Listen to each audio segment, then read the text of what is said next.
Today was a good day for Call of Duty fans. Infinity Ward finally released Call of Duty Modern Warfare 3's premiere gameplay trailer. Albeit encountering a few problems along the way, the trailer being leaked just 2 hours before it was supposed to be launched officially. Now we can take a better look at what the next big thing in the Call of Duty series has to offer. The trailer kicks off showing a New York in ruins during the Russian invasion. Destroyed battleships and cruisers are scattered along the coastline. In the foreground, we see a Russian Mi-24E attack helicopter firing its chin turret. Further back, there are 2 jets resembling MiGs emerging from the ruins of Manhattan, flying ridiculously low. And if you watch carefully, you can see 2 helicopters far back. From this distance, it's hard to appreciate what they are, but judging by the silhouettes, they could be Black Hawks. In the next shot, we can see a gruesome close-up of the world's largest attack helicopter, the Mi-24E, hovering in front of the New York Stock Exchange.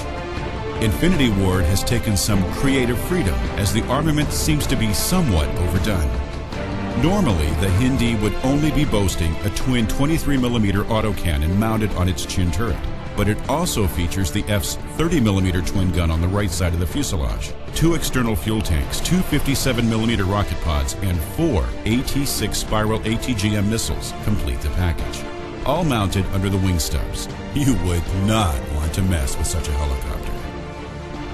Next, we see things from a first-person perspective. A Delta Force operative armed with an M4, equipped with an M203 40mm underbarrel grenade launcher, passes you a magazine. This operative is most likely Sandman, alongside whom you will fight, playing as Frost. As you insert the magazine into your weapon, we get a better look at all the goodies that are mounted on it. A front grip, a so-called dual scope, made up of an EOTech holographic sight in front of a scope. The magazine has a magazine pull accessory mounted, which makes pulling out empty magazines somewhat easier. Also note that the top side of the magazine is not accurate, as normally we would see the bullets inside the magazine. Another inaccuracy is the front sight of Sandman's weapon, which looks more like the front sight of an AK rather than that of an M4 carbine. Last but not least, in the background, you also might notice a Stryker infantry fighting vehicle, and the wreck next to which the duo are at also looks like a Stryker. The next scene shows an Oscar II-class Russian nuclear-powered cruise missile submarine launching cruise missiles at the city. The Oscar class would normally fire P-700 cruise missiles, but what is seen in the video does not resemble any Russian-made submarine-launched cruise missile. If somehow the submarine looks familiar, it's because you've probably seen it in one of the many documentaries about the K-141 Kursk submarine, also an Oscar II, which sank in the year 2000 with all 118 crew on board in the Barents Sea.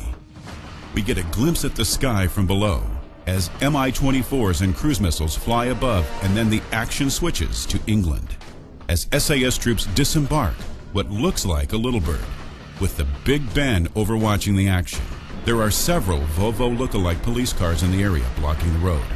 We then see how the SAS open fire with their MP5 submachine guns at a truck, which eventually flips onto its side.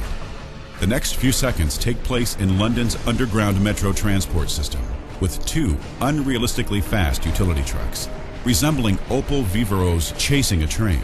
The chase ends badly for the first one as it gets crushed underneath the train. The crash also derails the train and sends one of the train cars flying, taking out concrete pillars as it tumbles violently. Not realistic, but impressive nonetheless. The third country under attack by the Russians is France. You appear to be flown in by chopper into a Paris under a chemical weapon attack, with toxic gas lingering in the streets, overwatched by the Eiffel Tower.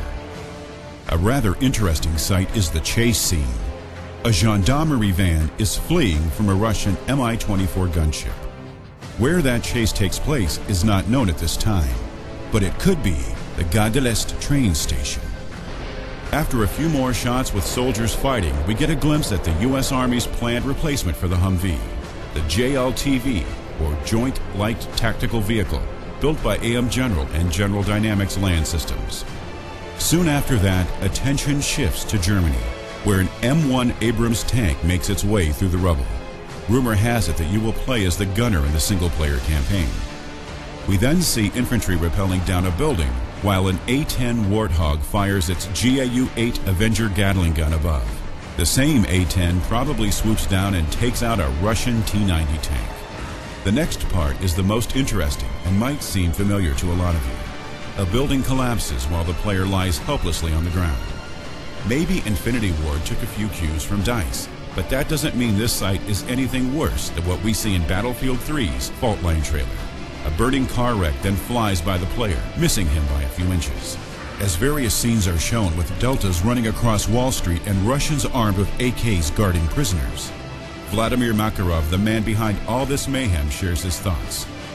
It doesn't take the most powerful nations on Earth to create the next global conflict, just the will of a single man. As he ends his speech, an SAS trooper slowly walks in the London subway, next to a burning train wreck. After those short seconds of relative tranquility, all hell breaks loose. Choppers crash subsurface, SAS storm a building, divers navigate through a flooded Brooklyn Battery tunnel, an AC-130 opens fire, Russians flee from an oncoming Stryker IFV, the player fires a minigun at an Mi-24 gunship from a Blackhawk, an SAS trooper makes his way through a metro station, a cruiser gets hit by a missile while the player and his comrade in arms pass by the wreckage of the USS Nimitz aircraft carrier in an inflatable boat, and last but not least, the gendarmerie van pushes a Mercedes lookalike, eventually sending it and its 3 occupants flying through the air. The last bit in-game footage shows Manhattan in flames as more jets fly towards it. From what we can see right now, Modern Warfare 3's single player will be filled with non-stop action, as we'd expect from a Call of Duty game. But what about the multiplayer? We'll have to wait and see.